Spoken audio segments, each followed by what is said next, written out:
औज़ुबिल्लाहिमिनश्शैतानिर्रजीम बिस्मिल्लाहिर्रहमानिर्रहीम नहमदुहु व नसल्ली अला रसूलिहिल करीम व अला अहलि बैतित तय्यबीन अत्ताहिरीन अम्मा बाद क़ाल रसूलुल्लाह सल्लल्लाहु अलैहि व सल्लम अव्वलुना मोहम्मद व औसतुना मोहम्मद व आखिरुना मोहम्मद व कुल्लुना मोहम्मद। मुअज़्ज़ज़ नाज़रीन, अस्सलामु अलैकुम व रहमतुल्लाहि व बरकातुहू।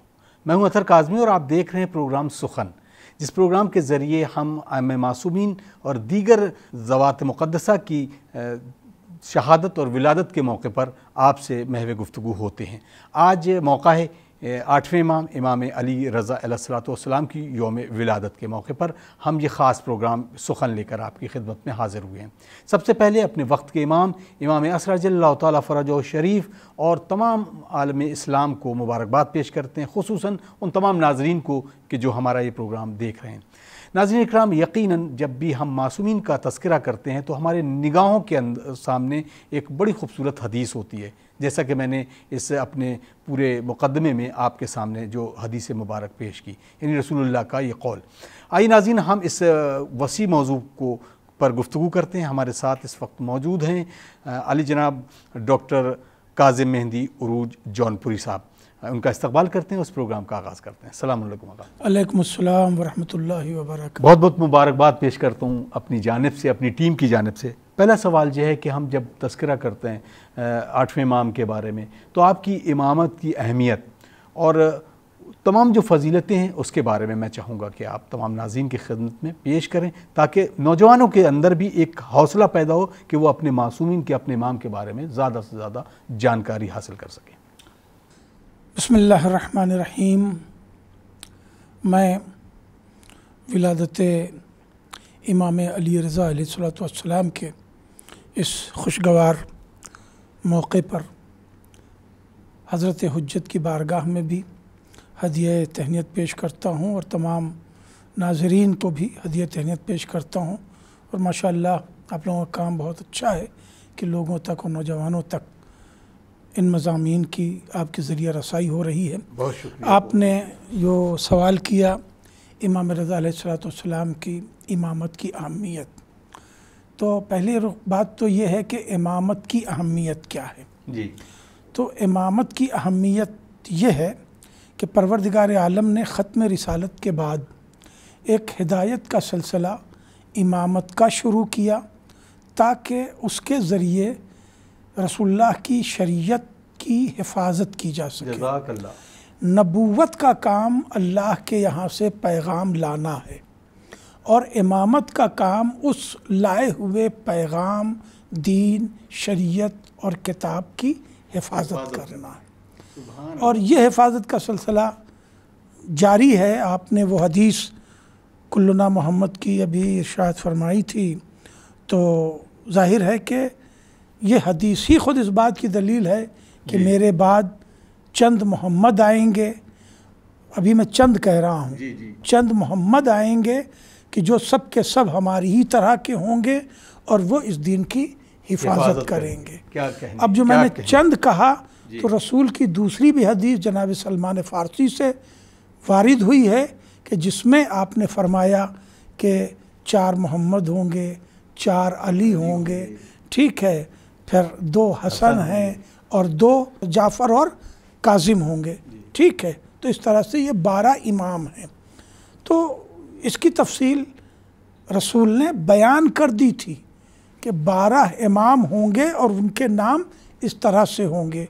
जनाब जाबिर से भी एक हदीस है जिसके अंदर सिलसिलेवार 12 के 12 इमामों का नाम रसूलुल्लाह सल्लल्लाहु अलैहि वसल्लम ने बताया है। तो जब 12 के 12 इमामों का नाम बताया है, तो जब तक सिलसिला वो पूरा न हो, हर एक मुसलमान को चाहिए कि उस सिलसिले का इंतज़ार करे, ठीक है, और उस पर यकीन रखे। जज़ाकल्लाह। तो अब जब हम 8वें इमाम की बात करते हैं तो एक फ़िरक़े वाक़िया की बात भी होती है, उसका क्या माजरा है? देखिए, अब ये सवाल आपका मिनटों का नहीं, घंटों का है जी। लेकिन मुझे मालूम है कि हाँ, मैं उसको इंशाल्लाह कोशिश करूँगा कि वो सिमट जाए। कि बात है ये घंटों की, जो मिनटों में करनी है मुझे। दुनिया के हर ज़माने में हुकूमत ने या मज़हब चलाए हैं या मज़हब चलवाए हैं। क्या कहने, वाह वाह वाह वाह। ये एक जुमला नहीं है, मैंने कई हजार किताब को एक जुमले में समेट दिया। क्या कहना, वाह वाह वाह। इस दुनिया में हर दौर में हुकूमतों ने या मजहब खुद चलाए हैं या मजहब चलवाए हैं। होता यूं है कि मजहब एक ऐसी चीज़ है कि जिसकी आड़ में या जिसके सहारे से हुकूमत को हुकूमत करने की आसानी हो जाती है जी।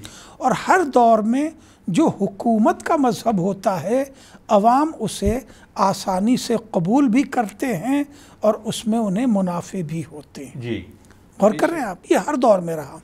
बाद रसूल भी यही सिलसिला था, बाद रसूल भी यही सिलसिला था। इस्लाम में हुकूमत चलाने के लिए मजहब की आड़ ली गई, जी, मजहब का सहारा लिया गया।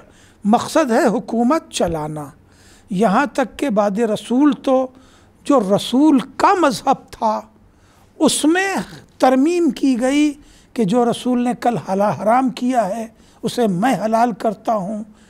किसी ने कहा खिलाफत में, या कल जो हराम था उसे मैं हलाल करता हूँ, या जो हलाल था उसे हराम करता हूँ। मकसद क्या है? ये देखना कि मेरी कितनी चल रही है और कितनी पकड़ है। क्या कहना। और उस पकड़ को बनाए रखने के लिए अपने कानून को सख्ती से हुकूमत नाफिज कराती। ये कल भी हो रहा था और आज 21वीं सदी में भी हो रहा है जी। 21वीं सदी में भी हो रहा है और हर मुल्क में हो रहा है। हिंदुस्तान की बात नहीं, हर मुल्क में हो रहा है। तो ये है हुकूमत का मजहब की आड़ लेना। अब आपने जो फ़िरक़ा वाक़फ़िया की बात की तो मैं ये अर्ज़ करूँ कि बाद रसूल तो ये सिलसिला रहा कि हर एक ने हुकूमत में पकड़ बनाने के लिए दिन में रखने पैदा किए। मौलाए कायनात ने इसीलिए हुकूमत से दूर हट के दीन की हिफाजत की। फिर जब आपके पास हुकूमत आई तो आपने बराह रास्त दीन की हिफाजत की। उसके बाद फिर जब दीन में रखना बराह रास्त डाला जाने लगा तो करबला वजूद में आई। इमाम हुसैन ने फिर करबला बचा दी। तो अब उसके बाद के लोगों ने इमाम हुसैन के खून का बदला लेने के नाम पर दीन बना लिया। क्या कहने। और मकसद था हुकूमत हासिल करना। बनी अब्बास ने कत्ल हुसैन के नाम पर ही हुकूमत हासिल की। वहीं से एक फ़िरक़ा जनाब ज़ैद के नाम से ज़ैदिया निकल गया था। ठीक है, क्योंकि उन्होंने भी हक़ का परचम बुलंद किया। कुछ लोगों ने उसे सियासी शक्ल दे करके, जनाब ज़ैद का कोई कसूर नहीं है, लेकिन कुछ लोगों ने उसे भुनाना जिसे कहते हैं, इस्तेमाल करना, फ़ायदा उठाना, एक दीन बनाया। फिर छठे इमाम अलैहिस्सलातु वस्सलाम ने फिर उस दीन की एक शक्ल दे दी, शरीयत को संवार दिया। तो फिर उसके अंदर उन्हीं के दर्स से निकले हुए कुछ लोगों ने फिर हुकूमत का सहारा लेकर के नए मसलक शुरू कर दिए, नए मसलक शुरू कर दिए। इसी तरह से अब जो वाक़फ़िया की आपने बात की, देखिए मैंने बहुत तेज़ी से नाम गिना करके मैं यहाँ तक पहुँच गया। फ़िरक़े वाक़फ़िया जो है सातवें इमाम अलैहिस्सलाम के 34 बेटे और बेटियां थे। सबसे ज़्यादा औलाद सातवें इमाम की थी। इन 34 बेटे और बेटियों में सबसे बड़े बेटे इस्माइल थे। उनकी वफ़ात खुद इमाम के रहते हुए हो गई।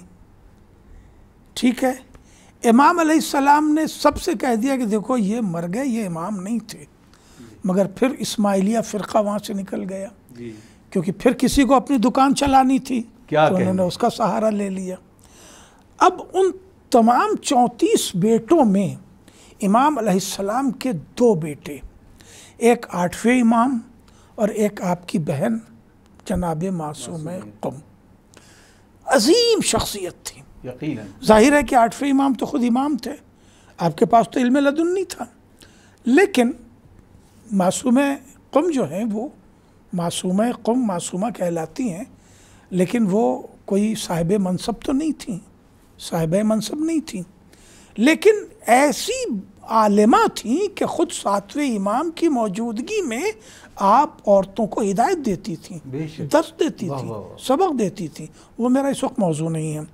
अब उसके बाद 8वें इमाम काफ़ी अरसे तक तो ख़ुद 7वें इमाम के साथ रहे, लिहाजा इमाम 7वें इमाम की चलती रही। अब 8वें इमाम की जब बारी आई, आपका अहद आया, तो फिर आपने जो है उस दीन को संवारा, आगे बढ़ाया।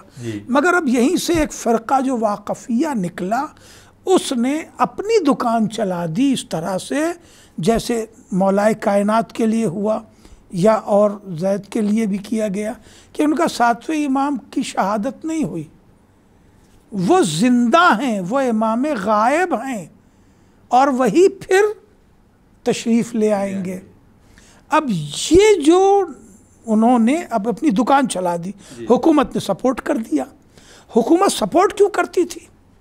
हर इमाम के ज़माने में किसी न किसी नज़रिए को हुकूमत का सपोर्ट इसलिए मिलता था ताकि अहले बैत अलैहिस्सलाम क़ुव्वत और ताकत न पकड़ने पाएँ इनके मुकाबले में, और वो बदनाम करने का भी मौका मिल जाता था कि देखिए साहब ये तो जो है वो कुछ और बन गए हैं, अल्लाह बन रहे हैं, गायब हो गए हैं, मरने के बाद भी ज़िंदा हैं, है ना, तो अब ये जो है वो तशरीफ़ लाएंगे, ज़हूर करेंगे वगैरह वगैरह।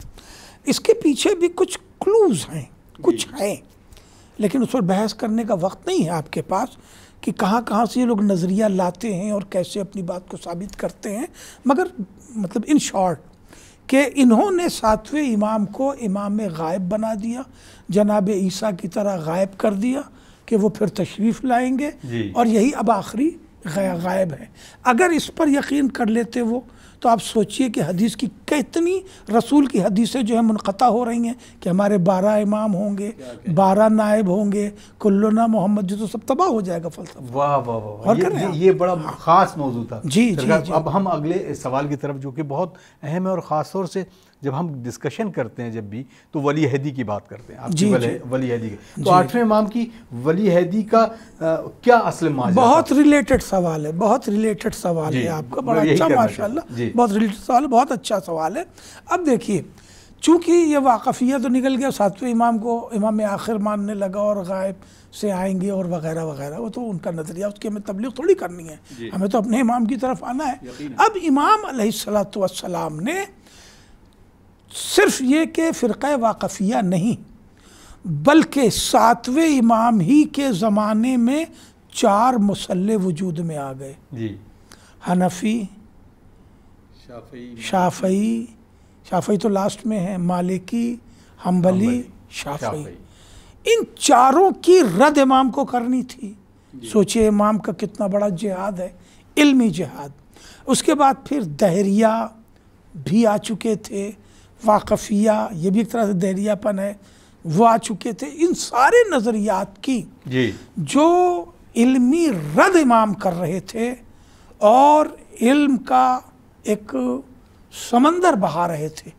आपको छठे इमाम के बाद जो ज़्यादा हदीसें मिलेंगी 8वें इमाम की मिलेंगी।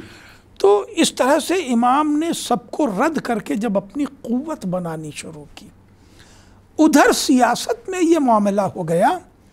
अब यहाँ से इसे रोकिए, ये इमामत की खिदमतें जारी थीं।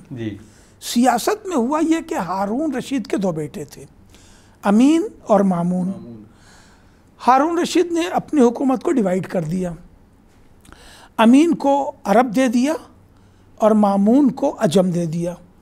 मामून ने, हालांकि पता नहीं किस बुनियाद पर लोगों ने मामून पर बड़ी बड़ी किताबें लिख दी, मामून ने, ये तारीख़ से फैक्ट है कि अमीन का कत्ल कराया, अमीन के वज़ीर का कत्ल कराया, मामून ने अपने वज़ीर का कत्ल कराया, एक बाज़ार कत्ल का गर्म कर दिया और फिर सियासत करके अरब पर भी कब्ज़ा कर लिया।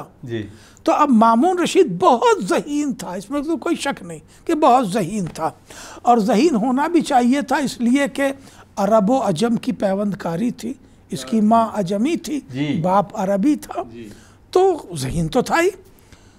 इसने अरब पर भी कब्ज़ा कर लिया, अजम पर, मुतलक़ुल इनान बादशाह हो गया और ये गोल्डन पीरियड ऑफ अरब कहा जाने लगा इस अहद को। जब ये दोनों जगह का हो गया तो फिर अलवियों ने शोरिश की। उधर अमीन के मानने वाले अरबी फौजी जो थे, पहले तो उन्होंने मुकाबला किया, वो हार गए, अब ये काबिज़ हो गया। तो अब जो अलवी थे, अहले बैत के चाहने और मानने वाले थे, है ना, मौलाए कायनात की इमामत के कायल थे, फिर उन्होंने क़ुव्वत पकड़ी।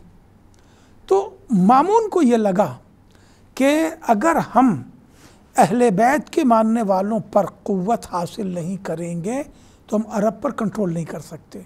मकसद है हुकूमत करना, ठीक है। इसी सियासत के तहत, मैं असर साहब बहुत अहम बात अर्ज कर रहा हूँ, इसी सियासत के तहत तारीख़ इस्लाम के बादशाहों में वाहिद मामून रशीद वो बादशाह मिलेगा कि जो मौलाए कायनात के फ़ज़ाइल बयान करता था तख्त पे बैठ के। क्या कहना? अच्छा, ये फ़ज़ाइल भी बयान कर रहे हैं। जी, मुनाजरा करता था, लोगों को बुला के बिठाता था और मुनाजरा करता था और ये कहता था कि तुम मुखालिफत करो मौलाए कायनात की, मैं मुवाफ़क़त पे बहस करूँगा। जी, और मुबाहिसा करता था और जीतता था। अच्छा, जीतना भी चाहिए था, इसलिए कि मजबूत पाला जिसे कहिए वो तो खुद ले रहा है मौलाए कायनात वाला, था तो पढ़ा लिखा। ये इसलिए करता था ताकि अलवियों पर ये रोब जमे कि मैं मौलाए कायनात को मानने वाला हूँ, मोहब्बत करने वाला हूँ। क्या दूसरी तरफ उसने इमाम रज़ा अलैहिस्सलाम को गिरफ्तार करा लिया। गिरफ्तार कराने के बाद आपको उसने मदीने से बुला लिया खुरासान। अगर मोहब्बत करने वाला था तो इमाम को मदीने में रहने देना चाहिए था, इसलिए कि दीन और शरीयत का और असहाब व ताबईन और सहाबा और ताबईन और तबे ताबईन का एक सिलसिला हिदायत का तो मदीने से ही जारी था, तो वहीं रहने देना चाहिए था। फिर रोज़े रसूल के आप मुजाविर थे, वारिस थे, इन्हें मोहब्बत से उन्हें विरासत देनी चाहिए थी, रसूल का रोज़ा देना चाहिए था कि हुजूर आप देखिए, मगर मोहब्बत कहाँ थी। इसने गिरफ्तार करके बुला लिया और बुलाने के बाद आपको ज़बरदस्ती वली अहदी दी। क्यों? ताकि अलवी ये समझें कि जब वली अहदी हो गई इमाम के पास तो जब ये बादशाह हटेगा तो फिर आप इमाम बादशाह बन जाएंगे। और यही चाहते थे अलवी कि अहले बैत के हाथ में आ जाए इक़्तिदार या इनाने हुकूमत, या कम से कम दस्तरस हो जाए ताकि दीन की तरवीज आसानी से हो सके। उसने आपने फरमाया कि मुझे नहीं चाहिए तुम्हारी वली अहदी, तो उसने कहा मैंने आपको अपनी मर्जी से यहाँ बुलाया नहीं है, गिरफ्तार करके बुलाया है, तो मैं वली अहदी भी आपको ज़बरदस्ती दे रहा हूँ, आपकी नहीं चलेगी। और फिर वली अहदी को और मतलब मजबूत करने के लिए, प्रचार करने के लिए अपनी बेटी भी ब्याह दी, ताकि ये मालूम हो जाए कि नहीं बहुत ठीक ठाक मामलात अंदर हैं। इमाम अलैहिस्सलाम ने, अब देखिए इमाम की ज़हानत, इमाम अलैहिस्सलाम ने वली अहदी को कंडम करने के लिए और अंदर के हालात ठीक नहीं है ये साबित करने के लिए एक शर्त रखी कि ठीक है तू वलीअहद बना दे, उसके बाद तूने शादी कर दी, मगर मैं तेरे महल में नहीं रहूँगा, मैं रहूँगा किराए के मकान में। अब आप सोचिए कि वली अहदे ममलकत या सल्तनत मामून रशीद वली अहद किराए के मकान में कसर के बाहर रह रहा है, ताकि ये मैसेज लोगों तक, समझदार लोगों तक जाए कि मामलात अंदर ठीक नहीं है और ये प्रोपेगेंडा बादशाह का गलत है। गौर किया आपने? बहुत खूब, बड़ा खूबसूरत मौजू इस बात को लेकर। वक्त बिल्कुल इजाज़त नहीं दे रहा, जो कुछ सवाल हैं तो मैं समझता हूँ कि सवालों के कुछ हदिया पेश हो जाए। अब एक सवाल बहुत अहम कहा जाता है कि आपको जामिन आहू भी के लक़ब दिया जाता है, तो जो हम लोग इमाम जामिन वगैरह बांधते हैं, क्या इसका रब्त उसी चीज़ से? नहीं, उससे रब्त नहीं है। अब यहाँ मैं है, ये भी बड़ा रिलेटेड सवाल है, मगर मैं आसानी से वहाँ तक आ जाता हूँ। देखिए, जब आपको उसने वली अहद बनाया तो इस वली अहदी में वली अहद आप हैं तो ये पेपर पे हो गया, लोगों तक ये पेपर तो उतनी तरह, उस अखबार तो छपते नहीं थे कि भाई अखबार में छाप दो पूरा हिंदुस्तान मसलन जान जाएगा कौन प्राइम मिनिस्टर है, कौन मिनिस्टर है, कौन सा मिनिस्टर है। मीडिया किसी किस्म का था नहीं, मीडिया उस वक्त का रावी होते थे जब मुँह दर मुँह बात पहुँचती थी। उसने, आप जहानत उसकी देखिए, जहानत आप देखिए, मामून रशीद की जहानत देखिए, किसी के पास इतनी जहानत थी। उसने उस वक्त एक शय को मीडिया बना दिया। दुनिया में एक ही चीज़ है जो हर घर में पाई जाती है मुल्क की, वो है पैसा, सिक्का। अमीर के पास भी सिक्का होता है, गरीब के पास भी, फ़कीर के पास भी सिक्का होता है। उसने सिक्का इमाम के नाम का कंधा करा के मार्केट में चलवा दिया। अब जाहिर है कि सिक्का तो हाथों हाथ, ज़्यादा दिन नहीं लगता। अभी देखिए हिंदुस्तान में नोटबंदी हुई है ना, क्या घंटे लगे हिंदुस्तान भर में पैसा पहुंचने में, पहुंच गया। पैसा तो उसी चीज़ है कि आदमी लेके जाता है, मांग के जाता है, किसी भी तरह जाता है। तो उसने इमाम अलैहिस्सलाम के नाम का सिक्का गढ़वा दिया, गढ़वा के राइज कर दिया, ताकि वली अहदी मशहूर हो जाए। जी। ठीक है, इस तरह से उसने ये सियासत रखी। अब आपने ज़ामिन आहू वाली बात जो कही और इमाम ज़ामिन, एक वाक़या है कि एक शिकारी जी। शिकार करके हिरन को अपने साथ ले जा रहा था। इमाम अलैहिस्सलातु वस्सलाम रास्ते में मिल गए।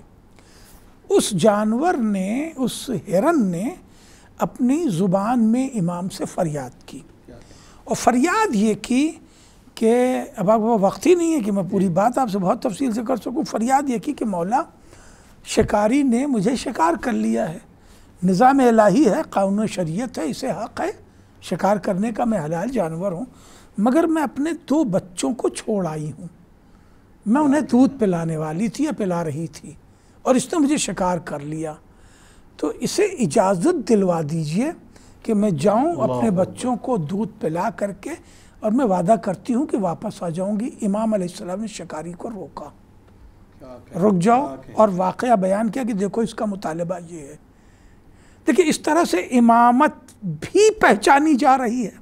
वाह वाह वाह। आप देखिए, उस हिरन ने उस आदमी से इमामत की मारिफत करा दी जी। न वो पुकारती, न इमाम सुनते, न इमाम उससे कहते, उसका भी काम हो गया, और उसने इमामत भी पहचानवा दी उस नाबलद आदमी को जो ले जा रहा था। अगर इमाम का जानने मानने वाला होता तो वो काहे इस तरह से बेमरवती से गुजरता, इमाम से कुछ गुजारिश करता, कुछ दुआ लेता। यकीनन। ठीक है, अब वो चला जा रहा था, इमाम ने रोका। इमाम ने कहा मैं ज़ामिन हूँ, यहाँ है ज़ामिन आहू, यानी हिरन का ज़ामिन। इमाम ने कहा मैं ज़ामिन हूँ, इसे जाने दे। उसने कहा ठीक है, आप ज़ामिन है ना, मैं जाने दे रहा हूँ, यानी अगर नहीं आए तो मैं आपसे जुर्माना तलब करूँगा। तो वो गई और वहाँ से दूध पिला करके वापस आई। अल्लाह अकबर। ठीक है, जी जी, वापस आई वो। तो जब उसने ये मोजज़ा देखा, किसका मतलब इमाम जानवर की ज़बान समझते हैं, और इमाम से किया वादा इसने पूरा भी किया, तो अब वो जाहिर है कि इमाम का पैरोकार भी हो गया, और उसने इस मोहब्बत में उसे रिहा भी कर दिया कि नहीं तू जा। इमाम ने उसको रिहा भी करा दिया। आप देखिए, और यही सही वाक़या है इमाम हसन और इमाम हुसैन का। मगर अब आपके पास वक्त नहीं कि मैं उसे इससे रिलेट करूँ। आखिर में एक सवाल बहुत जल्दी से मैं चाहूँगा, नहीं, मैं इमाम ज़ामिन बता दूँ तो इमाम ज़ामिन हैं, इमाम कायनात के ज़ामिन हो सकते हैं। इस चीज़ को देखते हुए, इस वाक़े से सबक लेते हुए, लोगों ने वो सिक्का जो उसने मार्केट में चलाया था मामून रशीद ने, उससे मोमिनीन ने, सहाबा ने इमाम के लोगों के बांधना शुरू कर दिया कि इस पे इमाम का नाम कंधा है, तो वो इमाम ज़ामिन हो गए जो बनता है।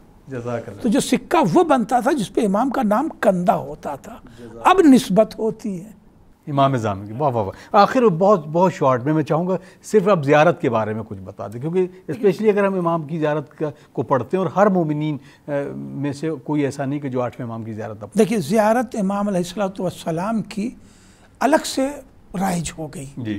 ठीक है, वरना जो और ज़ियारतें हैं उसमें जमी अइम्मा की है ना, जमी अइम्मा की है ना, जैसे अस्सलामु अलल हुसैन व अली इब्नुल हुसैन है ना, औलादिल हुसैन, तो इसमें सभी आ गए। मगर 8वें इमाम की ज़ियारत अलग से इसलिए कि इमाम ने अपने को गरीबुल गुरबा कहा, क्योंकि इमाम अलैहिस्सलाम मदफून है अजम में, और तमाम इमाम मदफून है अरब में।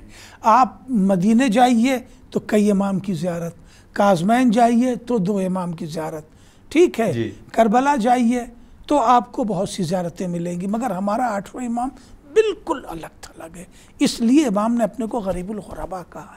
तो इस निस्बत से इमाम की ज़ियारत को तख़सीस। बहुत शुक्रिया, बहुत शुक्रिया। वक्त बिल्कुल इजाज़त नहीं दे रहा। यकीनन ये कि एक नूरानी गुफ्तगू आप प्रोग्राम सुखन के हवाले से समाप्त कर रहे थे। खुदा की कसम कभी कभी लगता है कि ये तमाम गुफ्तगू यूँ ही होती रहे और वक्त चलता रहे, लेकिन हमारी कुछ मजबूरियाँ हैं कि जो हम इस प्रोग्राम के ज़रिए आपको ज़रूर अलविदा तो नहीं कहेंगे, लेकिन अगले प्रोग्राम तक के लिए अपने मेज़बान अतर काज़मी को इजाज़त दीजिए। वस्सलामु अलैकुम वरहमतुल्लाहि वबरकातुहू। आइए दुआ करते हैं, अल्लाहुम्मा अज्जिल वलियकल फ़रज।